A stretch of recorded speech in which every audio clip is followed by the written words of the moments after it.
Bonjour, je m'appelle Sylvie Perdreau, je suis l'auteur de l'e-book Les 10 erreurs les plus souvent commises en MLM et j'ai également créé les formations Rebondir en MLM et Débuter en MLM. Alors, vous connaissez certainement cette phrase: qui veut réussir trouve un moyen, qui ne veut rien faire trouve une excuse. En tout cas, cherche une excuse et la trouve en général d'ailleurs. Alors je suis tout à fait d'accord avec cette phrase, avec cette citation, qui toutefois s'applique dans certaines situations précises. On ne peut pas pour autant accuser toute personne qui tente de se défiler, en tout cas qui donne cette impression de vouloir se défiler de prime abord. Donc on ne peut pas accuser toute personne qui, a priori, tente de se défiler de chercher une excuse tout simplement. Déjà parce que c'est un raccourci un peu trop rapide et un peu trop facile. Et puis c'est une grosse erreur de communication. Et notre métier, c'est justement une affaire de communication. Alors, dans notre métier, le marketing relationnel, nous connaissons tous les objections. Les objections, il y en a plusieurs. Les plus courantes, on va dire, celles qui reviennent le plus souvent, c'est « je n'ai pas d'argent »,« je n'ai pas le temps », ou encore je connais très peu de monde, j'ai un tout petit réseau, je n'arriverai pas à développer. Personnellement, celle que j'ai le plus entendue, avec le recul, c'est « je n'ai pas le temps ». Alors voyons ce qui se cache derrière justement cette objection « je n'ai pas le temps ». Alors, premier profil, cela concerne on va dire une minorité de gens, mais c'est une réalité. Il y a des gens qui ont un emploi du temps millimétré. Ils ont très peu de latitude sur leur planning.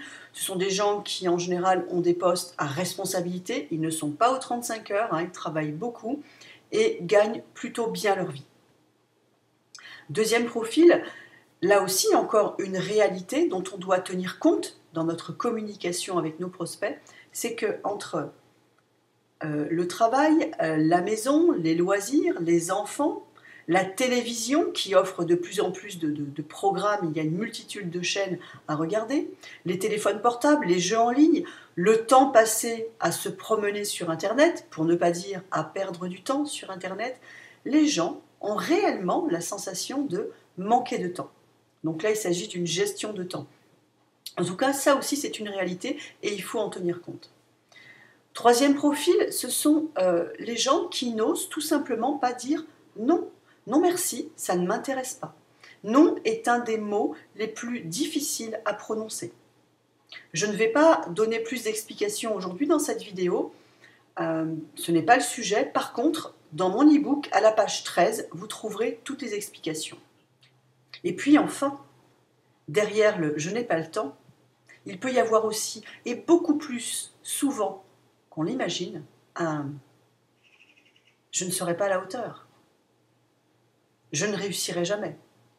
Ce qui traduit en réalité un doute sur ses propres possibilités, pas dans l'affaire, pas en vous, mais sur les propres possibilités de votre prospect. Un doute, donc un manque de confiance en soi.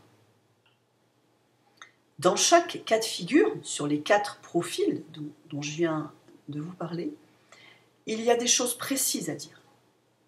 Et plus exactement, des questions précises à poser pour déceler ce qui se cache réellement derrière le « je n'ai pas le temps ».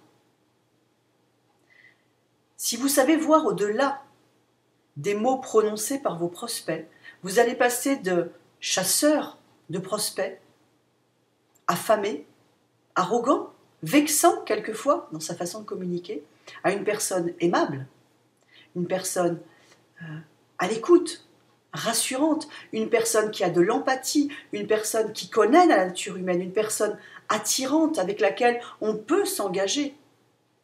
Parce que vous aurez montré de réelles aptitudes à comprendre, de réelles aptitudes en compétences relationnelles, de réelles aptitudes en communication.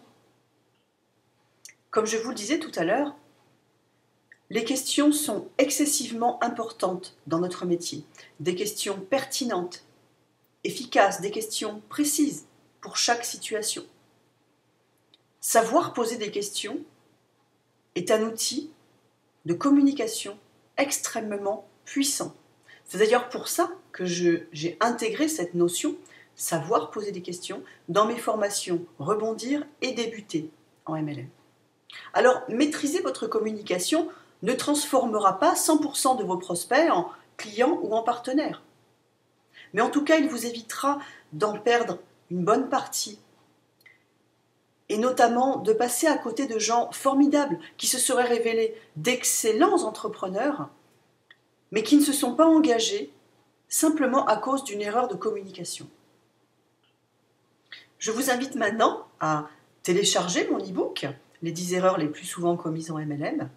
Et comme le MLM, le marketing relationnel, n'est pas une affaire de vente, mais de communication et de compétences relationnelles, je vous invite également à vous inscrire à ma session d'accompagnement gratuite, pendant laquelle nous verrons ensemble quelle formation est parfaitement adaptée à vos besoins. Les liens pour s'inscrire sont sous la vidéo. Il suffit simplement de rentrer votre prénom et votre adresse mail et on se retrouve de l'autre côté. À tout de suite!